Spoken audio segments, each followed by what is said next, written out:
3 days ago, trucks carrying intercontinental ballistic missiles rumbled through Russian forest roads. Nuclear submarines slipped out of Arctic and Pacific ports. Fighter jets scrambled with hypersonic missiles locked beneath their wings. In Moscow, Vladimir Putin watched it all on a screen from inside the Kremlin. Beside him, virtually, the leader of Belarus. Both men overseeing a nuclear war rehearsal. This was not a training exercise in the traditional sense. This was Russia practicing, in full, the preparation and use of nuclear weapons against a simulated Western attack. It ran for 3 days, May 19th to 21st, 2026, and most of the American media barely covered it. Let's start with the numbers, because the scale of this drill needs to be understood clearly.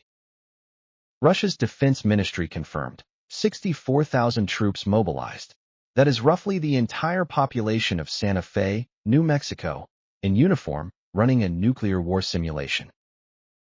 Over 200 missile launchers deployed, more than 140 aircraft in the air simultaneously, 73 surface warships at sea, and 13 submarines, including 8 armed with nuclear-tipped intercontinental ballistic missiles, deployed from both the Arctic and Pacific fleets. Among the weapons on display, the Kinzhal hypersonic missile, carried by MiG-31 fighter jets, a weapon that travels at up to Mach 10, faster than any current missile defense system can intercept. Also deployed, the Yars intercontinental ballistic missile, a weapon capable of carrying multiple nuclear warheads across continents, capable of reaching the United States in under 30 minutes. And the Boryai-class nuclear submarines, Russia's most modern strategic submarines, each one capable of launching 16 ballistic missiles, each missile capable of carrying multiple nuclear warheads. And here is the detail that makes this different from any previous Russian drill. Belarus participated, fully, for the first time running joint nuclear weapon drills with Russia on its own soil. Here is something that should give you pause. Russia did not announce these drills in advance. Nobody was warned. They simply began on May 19th. Defense News, one of the most respected military publications in the world, confirmed Russia launched its largest nuclear exercises in years without prior public notice. This matters because of timing.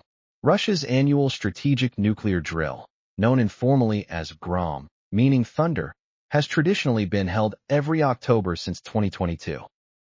This was not October. Nobody expected it. Russia gave no public warning. The last time Moscow staged a surprise nuclear exercise outside the normal calendar was summer 2024. That 2024 surprise drill came at a precise moment, when Western governments were debating whether to give Ukraine longer-range missiles to strike inside Russia. The message was clear: back off, or face escalation. The Institute for the Study of War, a highly respected U.S. defense think tank, assessed that the May 2026 drills are similarly designed. Their conclusion: this is an information pressure operation at least as much as a genuine readiness check. Translation: Russia is not just training its forces. It is sending a message to NATO and to Washington, timed with deliberate precision. Layer 1. Timing with China. These drills began as Putin was flying to Beijing for a 2-day summit with Xi Jinping. The visual, a Russian president coordinating nuclear drills while meeting the Chinese leader, was not accidental. It was a diplomatic and military statement broadcast simultaneously to the entire world. Layer 2. Timing with Iran. The drills ran as Trump was issuing a 72-hour nuclear ultimatum to Tehran, and as Russia was publicly opposing U.S. military action against Iran. Layer 3. The Ukraine war is not over. Russia has been fighting in Ukraine for over 4 years. Peace negotiations, pushed by Trump, have stalled. The battlefield is grinding, and Moscow is making sure nobody forgets what it has in reserve. That reserve includes the Orshnik, Russia's newest intermediate-range ballistic missile, now deployed in Belarus, already used, in its conventional version, against Ukraine twice, in November 2024 and January 2026. Russian state media made the threat explicit.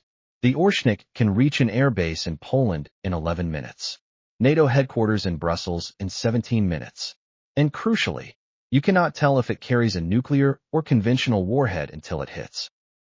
In 2024, Putin signed a revised Russian nuclear doctrine, and it changed the rules of engagement in ways that most Americans have not fully absorbed. Under the old doctrine, nuclear weapons were a last resort against existential threats. Under the new doctrine, any conventional attack on Russia supported by a nuclear power is considered a joint attack by that nuclear power. Think about what that means in practice. The U.S. has been supplying weapons to Ukraine. Ukraine has been using those weapons to strike inside Russia. Under the new doctrine, Russia classifies that as a joint American attack on Russian soil. The threshold for Russian nuclear use has been quietly, formally, officially lowered. This is not speculation. This is the signed and published policy of the Russian state. And there is one more piece of this puzzle that makes everything more dangerous. The New START Treaty, the last remaining U.S.-Russian nuclear arms control agreement, collapsed in February 2026. For the first time since the Cold War, there are no legally binding caps on American or Russian nuclear arsenals. No inspections, no verification, no shared information. Both sides are flying blind. Russia's Deputy Foreign Minister Sergei Ryabkov made the stakes explicit during the drills. He warned, in a TASS interview, that strategic risks are mounting, as is the danger of a head-on clash between NATO and Russia, with all the potentially catastrophic consequences. Here is why every American should care about 3 days of Russian military drills in Eastern Europe. The YARS ICBMs practiced in these drills have the range to reach the continental United States. The Boreai submarines that sailed from Arctic ports can fire from positions where U.S. early warning systems have limited coverage. Belarusian President Lukashenko personally inspected the Russian Iskander nuclear missiles deployed on his territory. He declared, quote, "We are ready." Belarus borders Poland, Latvia, and Lithuania, all NATO members, all covered by Article 5. Article 5 of the NATO Treaty is the bedrock of Western security. An attack on any NATO member is an attack on all of them, including the United States. Right now, American soldiers are stationed across Eastern Europe, in Poland, in the Baltic states, in Romania, within range of every weapon system demonstrated in these drills.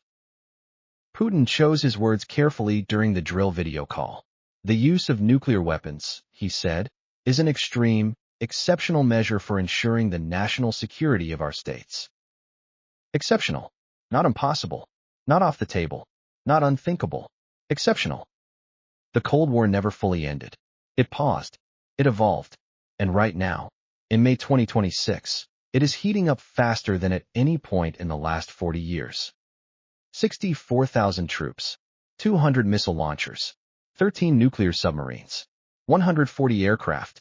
Russia just rehearsed a nuclear war, in secret, without warning, while meeting China, while America was looking elsewhere. Dark briefing exists for moments exactly like this, when the most important stories in the world get buried under everything else. Subscribe, share this with someone who needs to hear it, and tell us in the comments, do you think the West is taking this seriously enough?